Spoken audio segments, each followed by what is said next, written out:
لال بازار میں واقع موجودہ پولیس ہیڈ کوارٹر جان پالمر کی رہائش گاہ تھی، جو کلکتہ کا مرچنٹس آف پرنس تھا۔ اس کے فادر وارن ہیسٹنگز کے سیکریٹری تھے۔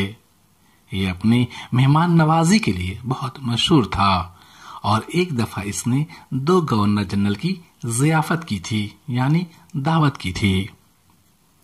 لال بازار اسٹریٹ کے مخالف میں کلکتہ کا قدیم قید خانہ یعنی جیل تھا، جس کا تذکرہ 1782 عیسوی کے ہاؤس آف کامنز کی سلیکٹ کمیٹی کی شائع شدہ رپورٹ میں ہے۔ کہا جاتا ہے کہ یہ قید خانہ ایک گھر کے پرانے کھنڈرات تھے، جو کسی کالے شخص یعنی ہندوستانی نسل کی سابق رہائش گاہ تھی۔ احاطوں کے بیچوں بیچ ایک تالاب تھا، جہاں قیدی بے ترتیبی سے کپڑے دھوتے اور نہاتے۔ عام طور پر یورپین قیدیوں کو سہولت تھی کہ تالاب کے نزدیک بانس اور چٹائی کی جھونپڑیاں بنا کر رہتے تھے۔ ان غلاظتوں کے درمیان قیدیوں کی فضا میں وقت گزارنا ناممکن تھا۔ قیدیوں کو جیل بھتہ میسر تھا، نہ ہی مریض قیدیوں کے لیے علیحدہ کمرے کا انتظام۔ ضروریات زندگی کی عدم دستیابی کی وجہ سے نہ جانے کتنے قیدی دم توڑ چکے تھے۔ پولیس آفس کے پاس ہی ملاحوں کا گھر تھا، یعنی سیلرز ہاؤس تھا، جسے بعد میں گرا دیا گیا اور مجسٹریٹ کورٹ بنا دیا گیا۔ 18ویں صدی سے اس پرانے مجسٹریٹ کورٹ نے کام کرنا شروع کر دیا تھا۔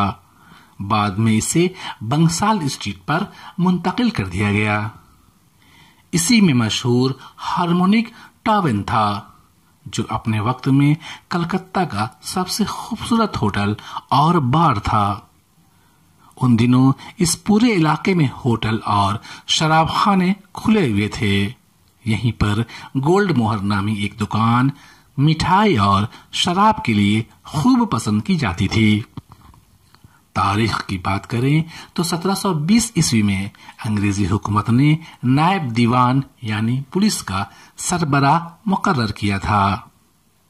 1778 عیسوی میں کلکتہ کے لیے ایک علیحدہ پولیس فورس کا قیام ہوا تھا، جس میں 31 تھانوں کے ماتحت 700 پیادہ پولیس تھی۔ بعد میں 1866 عیسوی میں رسمی طور پر کلکتہ پولیس ایکٹ پاس ہوا۔ لال بازار کا ذکر ہمیں 1742 عیسوی کے ویلسن کے نقشے میں ملتا ہے۔ کلکٹر جے زیڈ ہالویل نے اس جگہ کو ایک ایسا علاقہ بتایا ہے جو 10 بیگھہ 9 کٹھے پر محیط تھا، جہاں 81 سے زیادہ رہائشیں تھیں، یعنی گھر تھے۔ یہ عمارت 1785 عیسوی میں جان پرنسپ کی تھی، جسے اس نے کرومولین کو 92,000 سکہ روپیہ میں بیچ دیا تھا۔ دستاویز کے مطابق یہ ایک رہائشی گھر، دفتر، بوٹیک اور میدان تھا۔ کرومولین نے اس گھر کو 26,000 میں چارلس ویسٹن کے پاس گروی رکھ دیا۔ یہ 1786 عیسوی کی بات ہے۔ 19ویں صدی کی ابتدا میں جان پالمر اس گھر کا مالک بن گیا۔ 1835 عیسوی میں جان پالمر کی موت کے بعد حکومت نے کلکتہ پولیس ہیڈ کوارٹر بنانے کے لیے اسے خرید لیا۔ 5 دہائیوں تک اس گھر نے اپنی یہ ذمہ داری بھی بخوبی نبھائی۔ 20ویں صدی کے آغاز میں اس کی جگہ تنگ پڑنے لگی تو ہیڈ کوارٹر کو دوسری عمارت میں منتقل کر دیا گیا اور اس تاریخی قیام گاہ کو 1914 عیسوی میں نئی عمارت بنانے کے لیے توڑ دیا گیا، جس میں 5 پولیس کمشنر نے اپنے دور گزارے تھے۔ جان پالمر کے اس گھر سے پہلے کلکتہ پولیس کا ہیڈ کوارٹر 1792 عیسوی میں لال بازار میں ہی واقع ایمبیسڈر ہاؤس میں تھا۔ اس عمارت کو ایسٹ انڈیا کمپنی نے تعمیر کیا تھا۔ اس میں کبھی ایران اور پیگو کے ایمبیسڈر نے قیام کیا تھا۔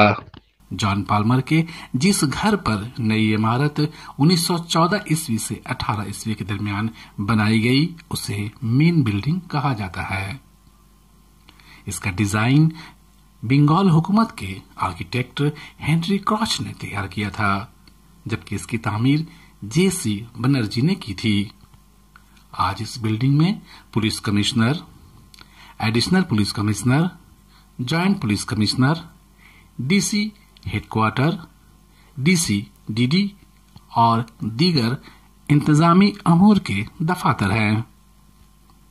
लाल बाजार पुलिस हेडक्वार्टर के अहाते के अंदर एक चौकोर आंगन है। इसकी नॉर्दर्न इमारत में control room, traffic control room, wireless control room वगैरह हैं। इस बिल्डिंग को 1912 ईस्वी से 1914 ईस्वी के दरमियान बनाया गया था ताकि उसमें कंवारे सार्जेंट रह सकें। इसका इनॉग्रेशन 1 दिसंबर 1914 ईस्वी को बंगाल के गवर्नर लॉर्ड कार्माइकल ने किया था। वेस्ट में जो डिटेक्टिव डिपार्टमेंट है उसे शादीशुदा अफसरों के लिए 1929 ईस्वी में बनाया गया था। आंगन के ईस्ट में ट्रैफिक डिपार्टमेंट और रिजर्व फोर्स की इमारत है। इसकी कुशादा तामीर जदीद यूनानी तर्ज में है। मरकजी ब्लॉक में मैदान नुमा खुली जगह और मुतअद्दिद क्लासिकल अरकान हैं। लाल बाजार की वजह तस्मिया यानी नोमेनक्लेचर में बहुत इख्तलाफ है। कुछ लोग इसे होली के लाल रंगों से मंसूब करते हैं, जो होली के त्योहार में यहाँ सड़कों पर बिखरा रहता था। कुछ का कहना है कि एक जमाने में सिपाही लाल रंग की पगड़ी का इस्तेमाल करते थे, इसलिए लाल बाजार हो गया। लेकिन ज्यादातर अफराद इसकी वजह क्लेरेट नामी लाल शराब को मानते हैं, जो उस वक्त इस इलाके में बहुत ज्यादा फरोख्त होती थी। इस जिम्न में एक नाम लाल मोहन बसाक का भी आता है, जिनका वहां पर एक बाजार था। उनके मुतालिक ये भी सुनने में आता है कि लाल दिघी को उन्होंने ही खुदवाया था। 1768 ईस्वी में डलहौजी के नॉर्थ ईस्ट से बैठक खाना तक का रास्ता कलकत्ता की बेहतरीन राहदारी में शुमार होता था। इसे मशरिक बईद का शजरदार कत्तारों वाला रास्ता यानी एवेन्यू टू द ईस्टवर्ड कहा जाता था। 1776 ईस्वी में थॉमस लियोन ने इसे एक ऐसी सड़क बताई जो हॉलवेल मॉन्यूमेंट से साउथ की तरफ सॉल्ट को जाती थी और इसका नाम ग्रेट बंगला रोड था। आज जो स्टैंड रोड है वो कभी दरियाए हुगली में डूबा हुआ था, यानी दरिया वहां तक था। किला के अकब में घाट था जहां जहाज रुकते थे। लाल बाजार का इलाका सयाहों और मल्लाहों की भीड़ से अटा हुआ रहता था। जब दरिया का पानी उतर गया और खिदिरपुर में डक बन गया तो यहाँ से मल्लाहों का जमघटा भी खत्म हो गया। बाकी रहा तो सिर्फ लाल बाजार। अपने दौर में ये जगह दुकानों, शराब खानों और ब्रोथल हाउस के लिए बहुत मशहूर थी। सिपाहियों और मल्लाहों के दरमियान इस रास्ते की शनाख्त फ्लैग स्ट्रीट के तौर पर थी, क्योंकि यहाँ मुख्तलिफ किस्म के परचम लहरा रहे होते थे, जिनकी डोर शराब खानों, होटल और तवाइफ खानों की निशानदही करती थी। उस जमाने में यहाँ पर रहने के लिए होटल, बार, रेडीमेड गारमेंट्स, मिलिट्री के कपड़े, हाथी के दांत के सामान, संदल वगैरह की दुकानें थीं। आज इस इलाके में घड़ी, चाय, एक्सपोर्ट इंपोर्ट की एजेंसियां, जूते चप्पल, बाजे, फर्नीचर वगैरह की दुकानें देखने को मिलती हैं। ये उस जमाने में भी शहर का महंगा इलाका था और आज भी है। यहाँ मेन बिल्डिंग के ईस्ट में लाल बाजार कलेक्शन के नाम से एक छोटा सा खूबसूरत सेल्स डिपो भी है, जहां पुलिस और शहर कलकत्ता के ताल्लुक से तारीखी किताबें, तमगे, टोपियां, वर्दियां, گنجیاں، مومنٹو، باجے، سیٹی، گھڑی اور کچھ پرانی تصویریں بھی ہیں۔